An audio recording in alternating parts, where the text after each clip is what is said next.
Mayroon na naman tayong decor guys. Worth of 20,000 SR.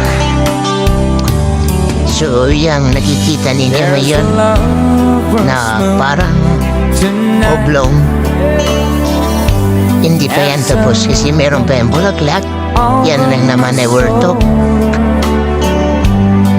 503 years. At yung lamesa ay worth of 100 bawat isa. At saka yung decor natin dyan, yan lang naman ay worth of 3,000. Fresh na bulaklak yung gamit natin ngayon.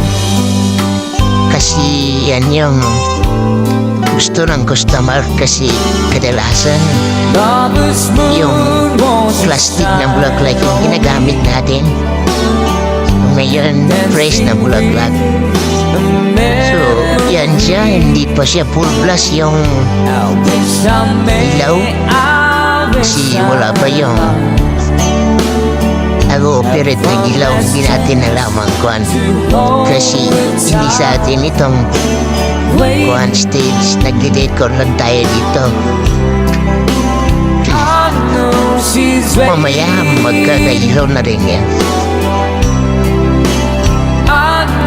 She waits for me under the lover's moon.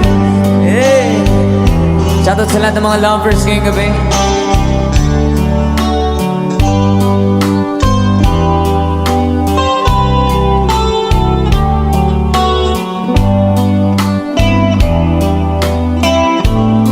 Pag-i-comment naman sa baba kung okay ba yung ating decor.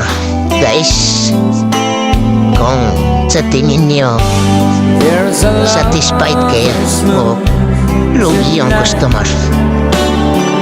Pero pumunta yung customer dyan bago kami umalis at tuwang-tuwa siya, satisfied siya.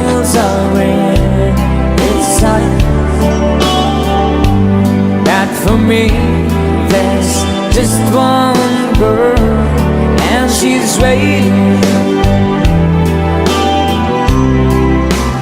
I know she's waiting.